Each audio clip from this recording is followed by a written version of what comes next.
ইস, আমি তো ভাবতেই পারছি না মা, আপনার ছোট ছেলে এত শিক্ষিত, এত মডার্ন হওয়ার পরও গ্রামের ওরকম একটা মূর্খ গেও মেয়েকে পছন্দ করলো।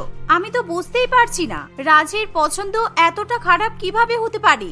আপনি যে কেন আপনার ছেলেকে সেদিন ওই গ্রামের বিয়ে বাড়িতে পাঠালেন কে জানি। আরে বৌমা, আমার তো এখন নিজের উপরেই রাগ হচ্ছে।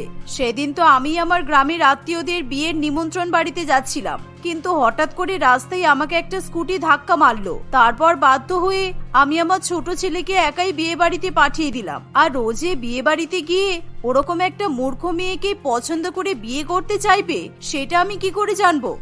ইস, আমার তো লজ্জায় একেবারে মাথা কাটা যাচ্ছে। আমাদের মতো শহরের হাই ক্লাস ফ্যামিলিতে শেষ পর্যন্ত একটা গ্রামের বউ আসবে।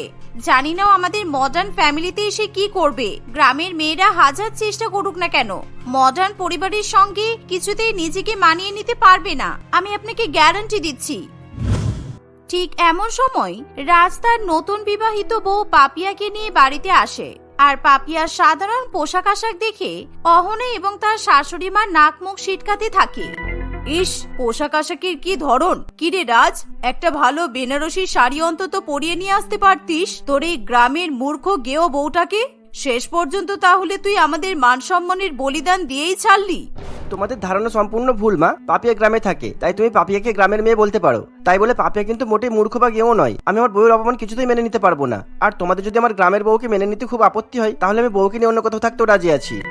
রাজের কথা শুনে তার মা ভয় পেয়ে যায়, তাই তারা ভয়ে কোনো কথা বলে না। আর রাজ তখনই তার বউকে নিয়ে নিজের ঘরে চলে যায়। পরের দিন নতুন বৌমা পাপিয়া বাড়ির সকলের জন্য খাবার রান্না করতে শ্বশুর বাড়ির মডার্ন রান্নাঘরে চলে যায়। কিন্তু সেই বিশাল বড় মডিউলার কিচেন দেখে পাপিয়া একেবারে আকাশ থেকে পড়ে, কারণ সে এত বড় রান্নাঘর আগে কখনো দেখেনি। তাই সে অবাক দৃষ্টিতে সবকিছু তাকিয়ে তাকিয়ে দেখতে থাকে। এ কি, রান্নাঘরে তো অনেক কিছুই আছে দেখলাম, কিন্তু মাটির হাঁড়ি কড়াই বাসনপত্র তো কোথাও দেখতে পাওয়া যাচ্ছে না। এই বলে পাপিয়া তার শ্বশুর বাড়ির মডিউলার কিচেনে মাটির বাসনপত্র খুঁজতে থাকে। অন্যদিকে নতুন বউ রান্নাঘরে ঢুকেছে দেখে বড় বউ অহনা তখনই তার শাশুড়ি মায়ের কাছে গিয়ে নালিশ করতে শুরু করে। মা, তাহলে শেষ পর্যন্ত আপনার ওই গ্রামের গেও বৌমা আমাদের মতো শহরের মডার্ন মানুষদের রান্না করে খাওয়াবে? আপনি ওর হাতের শাক পাতা রান্না খেতে পারবেন? শুনেছি ওরা নাকি গ্রামের জঙ্গল থেকে, মাঠ থেকে যে কোনো গাছপাতা তুলে রান্না করে খেয়ে নেয়। আমি তো আবার শুনেছি গ্রামের লোকেরা ঘাসও ছাড়ে না, ওরা ঘাসের চাটনি বানিয়েও খায়। তুমি ভাবলে কি করে আমি ওর হাতের খাবার খাবো? শুধুমাত্র আমি আমার ছোট ছেলের জন্য ওকে কিছু বলতে পারলাম না। ও রান্নাঘরে গেছে, যাক, ওর পছন্দ মতো যা ইচ্ছা রান্না করুক, কিন্তু এই খাবার আমরা কেউ মুখে তুলবো না। ওর রান্না করা খাবার ও নিজেই খাবে। তার চেয়েও বড় কথা, ও আমাদের মডিউলার কিচেনে রান্না করতে পারবে কিনা সেটাই সন্দেহ। দেখলাম তো সারা রান্নাঘরে কি একটা খুঁজে বেড়াচ্ছে, জানি না, বুঝতে পারছি না। অনেকক্ষণ থেকেই তো দেখছি এদিক ওদিক করছে। এই শুনে শুভশ্রী দেবী খুবই ভয় পেয়ে যায়, আর সে তখনই তার বড় বৌমাকে নিয়ে রান্নাঘরে চলে যায়। আর অহনা তখন মাটির বাসনপত্র খুঁজতে খুঁজতে প্রায় ক্লান্ত। এই, তুমি কি খুঁজে বেড়াচ্ছ? তোমার সাহস কি করে হলো রান্নাঘরে জিনিস ওলটপালট করার? বড় বৌমা, তুমি এই মূর্খ গেও মেয়েটাকে সবকিছু বুঝিয়ে দাও কোথায় কি রাখা আছে, তা না হলে আমার মডিউলার কিচেনটা একেবারে তছনছ করে দেবে। মা, বলছিলাম যে আপনাদের রান্নাঘরে মাটির বাসনপত্রগুলো কোথায় রাখা আছে? আমি অনেকক্ষণ ধরেই খুঁজছি, কিন্তু খুঁজে পাচ্ছি না। আপনাদের রান্নাঘরে তো সব প্লাস্টিক, ফাইবার, ননস্টিকের বাসনপত্র দেখতে পাচ্ছি। কি, তোমার জন্য তাহলে এখন মাটির বাসনপত্র কিনে নিয়ে আসতে হবে? তুমি ভাবলে কি করে আমরা এতটা মডার্ন, এতটা বড়লোক হওয়ার পর গ্রামের গরিবদের মতো মাটির বাসনে খাবার খাবো? এরকম মাটির বাসনে শুধুমাত্র গ্রামের মূর্খ গেওরাই খাবার খায়, আমরা নয়। কিন্তু দিদি, এই ননস্টিকের বাসনপত্রগুলো শরীরের প্রচন্ড ক্ষতি করে। আমাদের গ্রামের লোকের এরকম ননস্টিকের বাসনপত্র কখনোই ব্যবহার করতে চাইবে না। তুমি তাহলে গ্রামের লোকেদের সঙ্গে আমাদের মতো মডার্ন ফ্যামিলির তুলনা করছো? তোমরা গ্রামের লোকেরা তো গাছে উঠে ফ্রিতে ফল খেয়ে নিতে পারো, শাকসবজি তোমরা নিজেরাই চাষ করো, আর গরু ছাগলের দুধও তোমরা ফ্রিতে পেয়ে যাও। কিন্তু এটা আমাদের শহর, এখানে প্রত্যেকটা জিনিস কিনে খেতে হয়। এই মেয়ে, আমার মডিউলার কিচেনের যদি কোনো ক্ষতি হয়েছে তাহলে কিন্তু আমি তোমাকে ছাড়বো না বলে দিলাম। এই বলে শুভশ্রী দেবী তার বড় বৌমাকে নিয়ে রান্নাঘর থেকে বেরিয়ে যায়, কিন্তু পাপিয়া কিছুতেই ননস্টিকের হাঁড়ি কড়াইতে রান্না করতে চায় না। তাই সে তখনই বাজারে চলে যায় আর বাজার থেকে মাটির বাসনপত্র কিনে নিয়ে আসে। সেই মাটির থালা, বাসন, বাটি, গ্লাস, বোতল, হাঁড়ি, কড়াই ইত্যাদি ব্যবহার করেই পাপিয়া রান্না করতে শুরু করে। আর কিছুক্ষণ পর শুভশ্রী দেবী তার বড় বৌমাকে এক গ্লাস জল নিয়ে আসতে বলে। আর তখনই পাপিয়া মাটির বোতলে জল ভরে তার শাশুড়ি মায়ের কাছে নিয়ে যায়। মা, আপনি জল খাবেন বললেন তো, এই নিন, আমি আপনার জন্য মাটির বোতলে জল ভরে নিয়ে এসেছি। মাটির বোতলে জল খেলে আমাদের শরীরের কোনো ক্ষতি হবে না, আর আমাদের পেটে কোনো কেমিক্যালও যাবে না। শুধু তাই নয়, মাটির বোতলে জল খেলে আমাদের শরীরের অনেক ছোট ছোট রোগও কিন্তু ভালো হয়ে যায়। এই মেয়ে, তোমার সাহস কি করে হলো? তুমি মাটির বোতলে আমাকে জল খেতে দিচ্ছ? আমি কি তোমাকে জল নিয়ে আসতে বলেছি? তুমি কি আমাকে নিজের মতো গেও ভূত মনে করেছো? তুমি গ্রাম থেকে শহরে বিয়ে করে এসেছো, তাই গ্রামের মূর্খদের জীবন ছেড়ে তোমাকে শহরের মানুষদের মতো জীবনযাপন করতে হবে। আমাদের বাড়িতে তোমাকে অ্যাডজাস্ট করতে হবে। আমরা তোমার সঙ্গে অ্যাডজাস্ট করতে পারবো না। কই দেখি, তোমার মাটির বোতলটা একবার দাও তো। এই বলে অহনা পাপিয়ার হাত থেকে মাটির বোতল নিয়ে সেটা ছুঁড়ে ফেলে দেয়। এর ফলে সঙ্গে সঙ্গে সেই মাটির বোতল ভেঙে যায়। আর যা দেখে পাপিয়ার ভীষণ খারাপ লাগে। একদম ঠিক কাজ করেছো বৌমা, উচিত শিক্ষা দিয়েছো। ভেবেছিলাম আমি আমার ছেলের জন্য বিদেশি বৌমা নিয়ে আসবো। আমার বন্ধু আছে না তিয়াশা, তিয়াশা ওর একমাত্র ছেলের সঙ্গে আমেরিকা ফেরত মেয়ের বিয়ে দিয়েছে। শুনেছি ওই আমেরিকা ফেরত ফরেনার বউ ভীষণ মডার্ন, আর ওই মেয়ের মধ্যে পৃথিবীর সব রকমেরই নলেজ আছে। ভীষণই ট্যালেন্টেড মেয়ে। মা, আপনি এখনো আমেরিকার বৌমার স্বপ্ন দেখছেন? আর স্বপ্ন দেখে লাভ নেই। এখন এই গেও মূর্খটার সঙ্গে আমাদেরকে সারা জীবন কাটাতে হবে।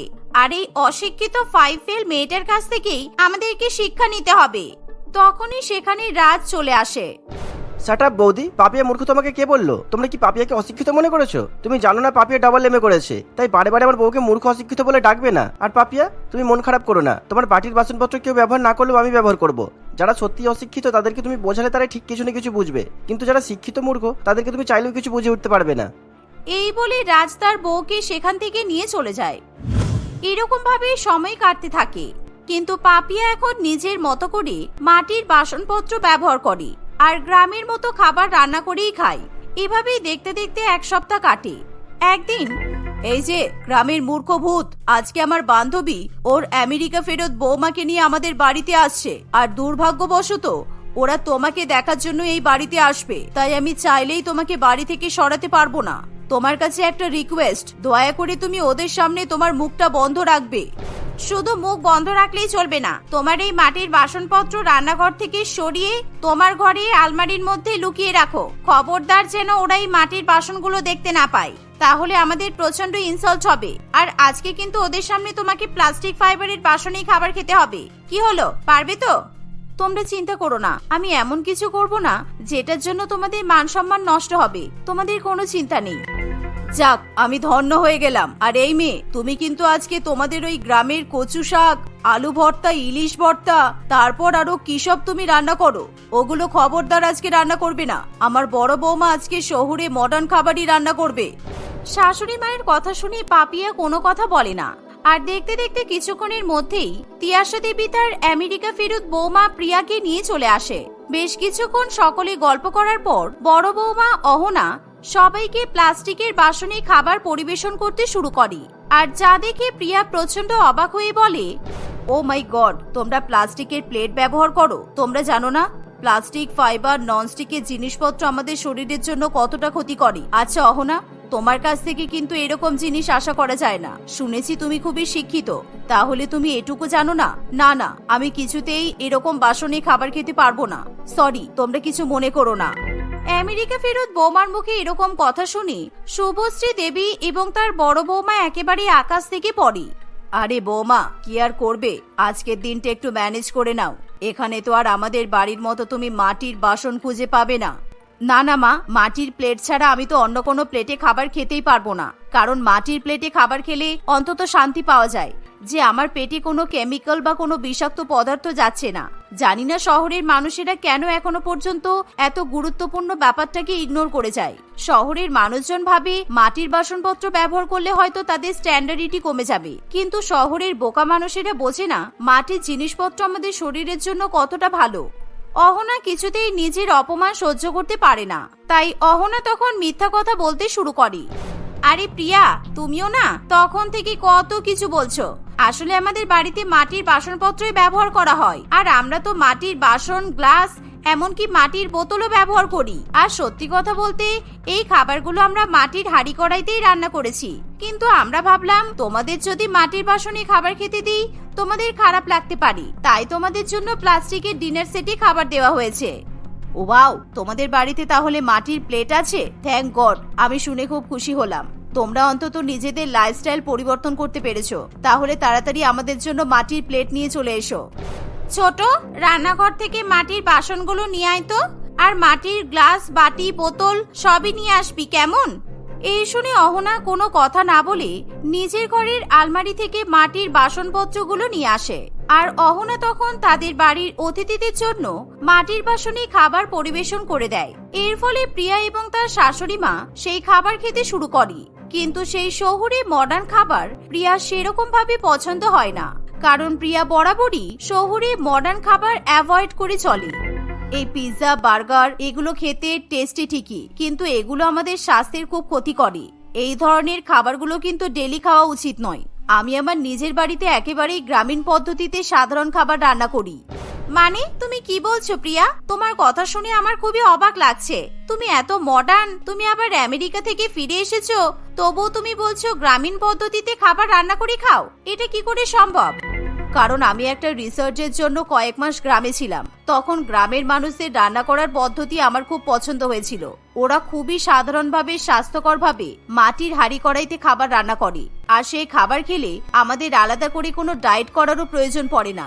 বিশেষ করে গ্রামের বিভিন্ন ধরনের শাক পাতা, কচুরলতি, আলু ভর্তা, বেগুন ভর্তা, কচু পাতার টক, এই খাবারগুলো আমার খুব পছন্দের।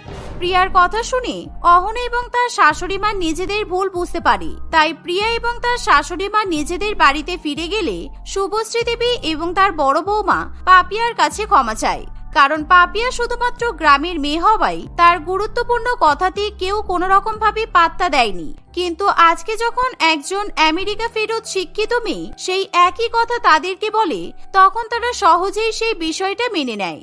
আর সেদিন থেকেই তাদের বাড়িতে পার্মানেন্টলি মাটির বাসনপত্রের ব্যবহার শুরু হয়ে যায়। চারিদিকে চকচকে মাঠ, আর মাঠের উপর চকচকে রোদ দেখে প্রিয়ার মাথা একেবারে ঘুরিয়ে আসে। কারণ কোথায় সে শহরের মেয়ে, আর তাকে বিয়ে করে গ্রামে এসে এক গরিবের পাল্লায় পড়তে হয়। সেই গরিবের নাম ছিল বল্টু। প্রিয়া কিছুতেই প্রথমে গরিব বল্টুকে বিয়ে করতে চায় না, কারণ সে তার বাবা শ্যামল বাবুর রাজপ্রাসাদে থেকে অভ্যস্ত, আর সেই কারণে প্রিয়ার খুবই অহংকার ছিল। কিন্তু প্রিয়ার অহংকার ভাঙে যখন তাকে গ্রামের গরিব ছেলে বল্টুকে বিয়ে করে শ্বশুর বাড়িতে আসতে হয়। বল্টু, এখানে তো চারিদিকে মাঠ, উফ কি গরম, আর তোমাদের তো 4 চাকা গাড়িও নেই যাতে করে আমি শ্বশুর বাড়িতে যাব। ও মাই গড, এই গরমের মধ্যে আমি কিভাবে বেঁচে থাকবো? ম্যাডাম, আর একটু কষ্ট করুন, তারপরেই আমাদের বাড়ি চলে আসবে। এখান থেকে আর মাত্র আধ ঘন্টা হাঁটা, আর আধ ঘন্টা হাঁটা পথেই আমরা আমাদের বাড়িতে পৌঁছে যাব। দয়া করে ম্যাডাম, আপনি আমার উপরে রাগ করবেন না।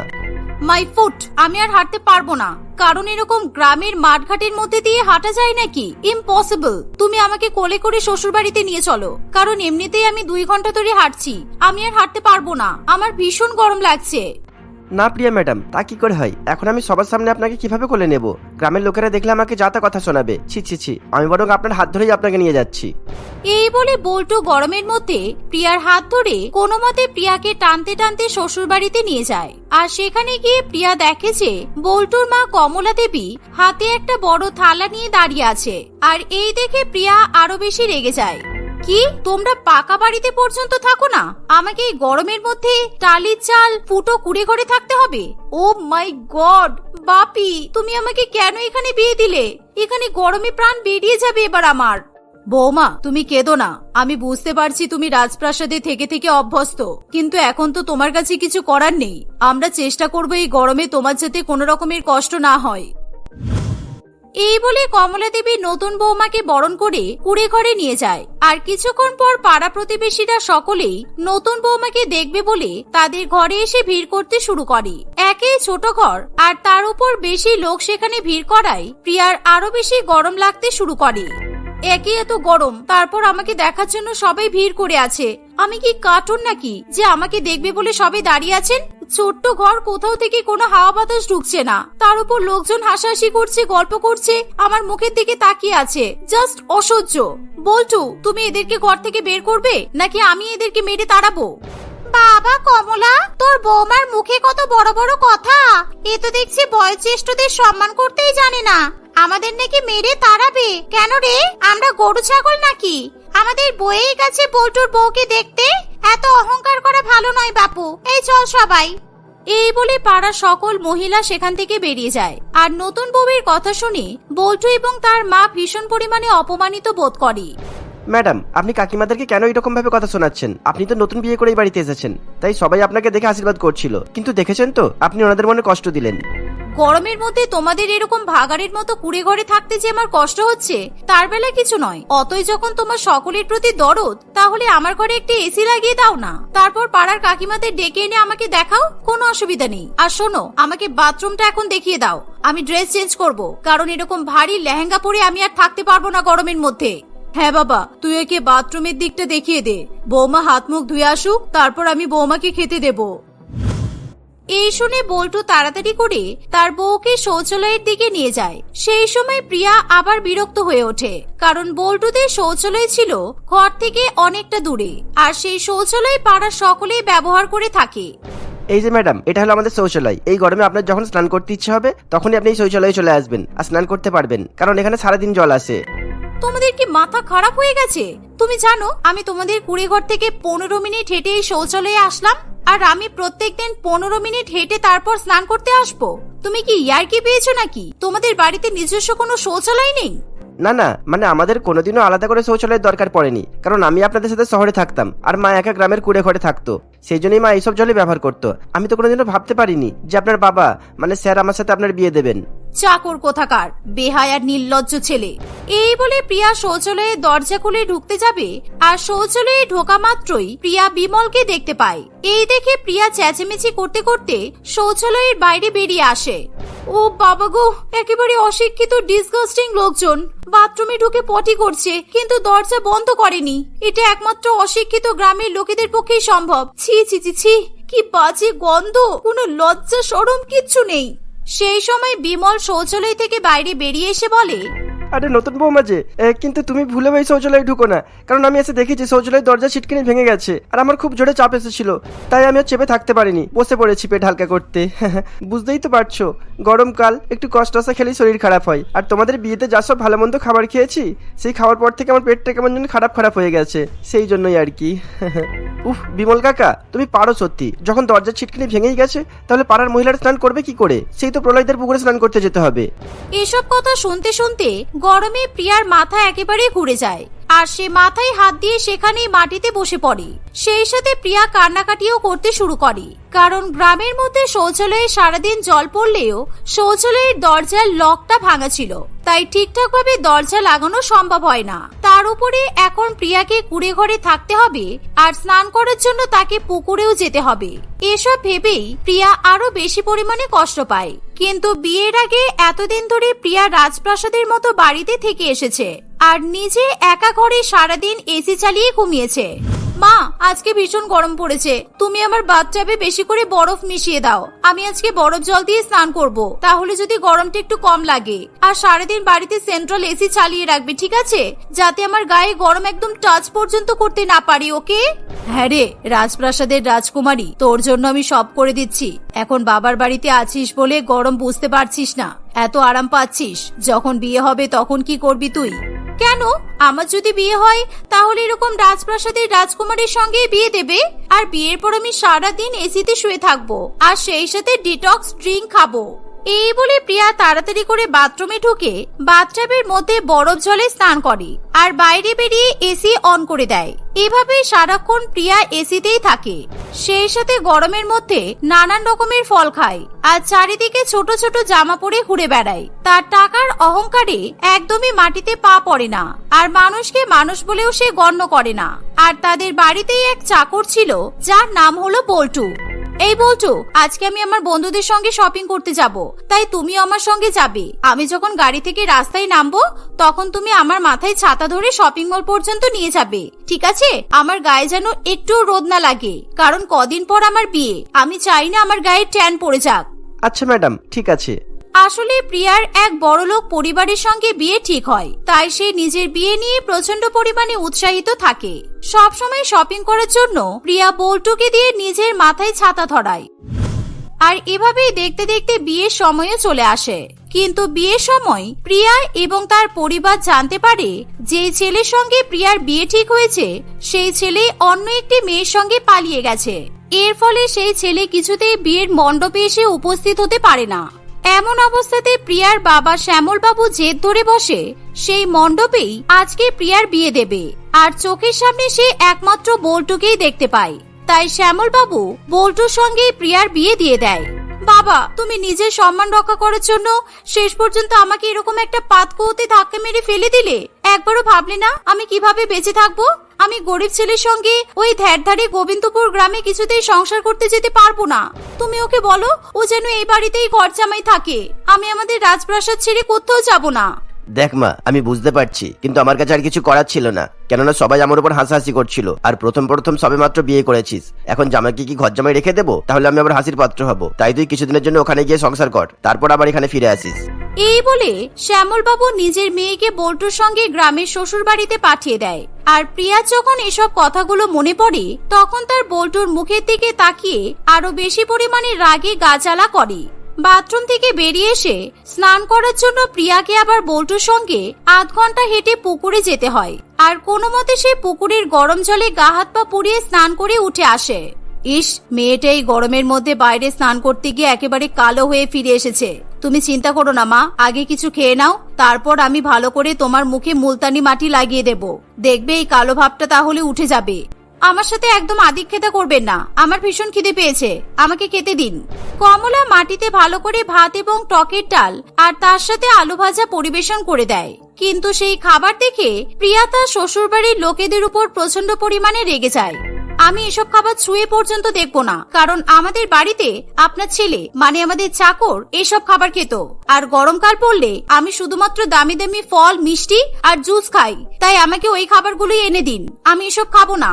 বৌমার এমন কথা শুনে বল্টু এবং তার মায়ের দুজনেরই ভীষণ পরিমাণে খারাপ লাগে, কিন্তু তবুও তারা কিছু মনে করে না। দেখো বৌমা, আমাদের এখানে বেলা বাড়তে বাড়তে বাজার বন্ধ হয়ে যায়, তাই আজকে তুমি কষ্ট করে এই খাবারগুলো খেয়ে নাও, কালকে বল্টু তোমাকে ফল আর ফলের রস নিয়ে এসে দেবে। এই বলে কমলা প্রথমে তার বৌমাকে নিজের হাতে খাবার খাইয়ে দেওয়ার চেষ্টা করে, কিন্তু প্রিয়া রাগের চোটে সমস্ত খাবার ছুঁড়ে ফেলে দেয়। আর সে রাগ করে নিজের খাটের উপর গিয়ে শুয়ে পড়ে, কিন্তু গরমের মধ্যে সে প্রচন্ড পরিমাণে ঘামতে থাকে। তখনই তার নিজের রাজপ্রাসাদের মতো বাপের বাড়ির কথা, নিজের ঘরের এসির কথা মনে পড়ে। কিন্তু এখন তার কুড়ে ঘরের দেওয়ালে তাকিয়ে সে কোন রকমের এসির চিহ্ন দেখতে পায় না, তাই সে এক মুহূর্তের জন্য এরকম গরিব শ্বশুর বাড়িতে থাকতে পারে না। আর অন্যদিকে সারাদিন না খাওয়ার ফলে তার ভীষণ পরিমাণে খিদে পেয়ে যায়, তাই সে আর নিজে জেদ ধরে রাখতে পারে না। এখন খিদে জ্বালায় পড়ে আমাকে কি না কি খেতে হচ্ছে। দুপুরের টক ডাল আর ভাত এখন খাচ্ছি, আমার আর ভালো লাগছে না। একে এত গরম, তার উপর জঘন্য খাবার। এভাবে কষ্ট করে গ্রামের মধ্যে তার বেশ কিছুদিন কাটে। আর ধীরে ধীরে কমলা দেবীর শরীর খারাপ হয়ে পড়ে, তাই প্রিয়াকে তাদের গরিব সংসারের সমস্ত কাজকর্ম আস্তে আস্তে শিখতে হয়। গরমের মধ্যে তাকে পাতকুয়ো থেকে জল তুলতে হয়, পুকুরে স্নান করতে যেতে হয়, এমনকি শাশুড়ি মায়ের কাছ থেকে তাকে রান্না বান্না পর্যন্ত শিখতে হয়। আর এভাবেই ধীরে ধীরে রাজপ্রাসাদের রাজকুমারীর মন পরিবর্তিত হতে শুরু করে। সে এখন নিজের স্বামীকে খুবই স্নেহ করে এবং ভালোবাসে। কিরে প্রিয়া, ওঠ। সেই কখন থেকে বিয়ের মণ্ডপে তুই অজ্ঞান হয়ে পড়ে আছিস। কিরে, ইস দেখেছো, মেয়েটার বর পালিয়ে গেল বলে মেয়েটা যে অজ্ঞান হয়ে পড়লো, তারপর থেকে কিছুতেই ওর জ্ঞান ফিরছে না। তার উপর তুমি শ্যামলকে কেন বলতে গেলে ওই চাকর বল্টুর সঙ্গে তুমি প্রিয়ার বিয়ে দেবে? ও কিছুতেই বল্টুকে বিয়ে করতে রাজি হবে না। সেই সময় সবাই মিলে প্রিয়ার চোখে মুখে জল দিতে শুরু করে আর প্রিয়ার জ্ঞান ফিরে আসে। প্রিয়া বুঝতে পারে সে এতক্ষণ ধরে অজ্ঞান হয়ে স্বপ্ন দেখছিল, কিন্তু এই স্বপ্নের মধ্যেই সে অনেক কিছু উপলব্ধি করতে পারে। বাবা, আমি বল্টুকে বিয়ে করতে রাজি আছি, কারণ আমি চাই না আমার জন্য তোমার সম্মান নষ্ট হোক। আর ওই ছেলে যতই বড় লোক হোক না কেন, ওর মধ্যে কোনো মনুষ্যত্ব নেই। তাই জন্য বিয়ের মণ্ডপ থেকে কিভাবে পালিয়ে গেছে দেখো। আর সেই কারণেই আমি বল্টুকে বিয়ে করব, তারপর আমি গ্রামে গিয়ে সংসার করব। যাক মা, তুই আমার প্রাণ বাঁচালি। কেননা তুই যেভাবে বেঁকে বসেছিলিস তাতে আমি ভেবেছিলাম যে তোর আর কখনো বিয়ে হবে না। কেননা কখনো বিয়ের মণ্ডপ থেকে বিয়ে ভেঙে গেলে সেই মেয়ের বিয়ে দিতে খুবই অসুবিধা হয়, সবই তো জানিস। এই শুনে শ্যামল বাবু বল্টুর সঙ্গে ধুমধাম করে প্রিয়ার বিয়ে দেয়। কিন্তু বিয়ের পর গ্রামে গিয়ে প্রিয়াকে কোনো রকম ভাবে কষ্ট সহ্য করতে হয় না, কারণ সে স্বপ্নের মধ্যে যেরকম গ্রাম্য জীবন দেখেছিল, বাস্তবে সেই গ্রাম্য জীবন পুরোপুরি আলাদা হয়ে দাঁড়ায়। কারণ তার বাবা ইতিমধ্যেই বল্টুর কুড়েঘর সমস্ত রকমের জিনিসপত্র দিয়ে সাজিয়ে তোলে, যাতে সেখানে থাকতে তাদের মেয়ের কোনো অসুবিধা না হয়। প্রিয়া রাজপ্রাসাদে রাজকুমারীর মতো করে না থাকতে পারলেও বল্টুর সঙ্গে সুখে শান্তিতে সংসারটা করতে পারে।